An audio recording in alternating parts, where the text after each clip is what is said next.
इम्तिहानात की तैयारी कैसे करें। पेपर्स करीब हैं, बच्चे परेशान हैं। ये वीडियो देखने के बाद आपकी परेशानी काफ़ी हद तक ख़त्म हो जाएगी। ये वीडियो मुकम्मल देखिएगा। 5 पॉइंट हैं, इन पॉइंट्स को आपने अपने दिमाग में रखना है।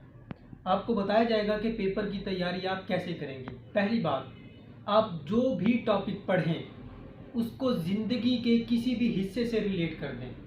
कोई भी ऐसी चीज़ हो जो आपके माइंड में आ जाए कि इस टॉपिक के साथ इस चीज़ को आपने रिलेट कर दिया है, जब भी वो टॉपिक पेपर में आएगा फ़ौरन वो चीज़ आपके माइंड में आएगी और आपको वो टॉपिक याद आ जाएगा कि इसको कैसे लिखना है। दूसरी बात, जदीद तहकीक कहती है कि आपने 40 मिनट से ज़्यादा और 40 मिनट से कम नहीं पढ़ना। जो चीज़ 40 मिनट तक पढ़ी जाती है वो दिमाग में बैठ जाती है। 40 मिनट से ज़्यादा पढ़ेंगे दिमाग में अच्छे से नहीं बैठेगी। कम भी नहीं पढ़ना चाहिए। आप 40 मिनट के बाद छोटा सा वक्फा करें, उसमें पानी पिएं, शरबत पिएं, कोई भी चीज़ खा लें जिससे आपको दोबारा एनर्जी मिले। थोड़ी सी देर बाद 5, 4, 2, 3 मिनट के बाद आप फिर पढ़ने लग जाएं। तीसरी बात कि आप बुरी सोबत से बचें। टीवी ना देखें, ड्रामा, फिल्में वगैरह ना देखें। ये चीज़ें आपको पढ़ाई के वक्त तंग करेंगी, डिस्टर्ब करेंगी, आपकी तवज्जो डाइवर्ट हो जाएगी, आपकी तैयारी अच्छे से नहीं हो पाएगी।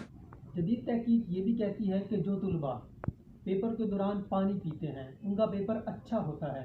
ऐसे ही जो बच्चे तैयारी के दौरान पानी पिएंगे उनका दिमाग ठीक रहेगा, वो अच्छे से तैयारी कर सकें। पांचवी बात, अपने सिलेबस को 7 हिस्सों में कन्वर्ट करें। ये भी साइंस कहती है, चीज़ों को 7 हिस्सों में डिवाइड किया जाए, काम को 7 हिस्सों में डिवाइड किया जाए तो वो काम अच्छे से हो जाता है। आपने देखा होगा कि आपके चैप्टर्स भी 7, 8 या 9 होते हैं। तकरीबन 7 चैप्टर ये एवरेज होती है। अगर ये 7 चैप्टर हैं यानी कि 7 हिस्से हैं, आप क्या करें, हर चैप्टर के 7 हिस्से बना लें, उसके मुताबिक उसकी तैयारी करें। आपका सिलेबस अच्छे से कवर हो जाएगा, आपकी तैयारी अच्छी होगी।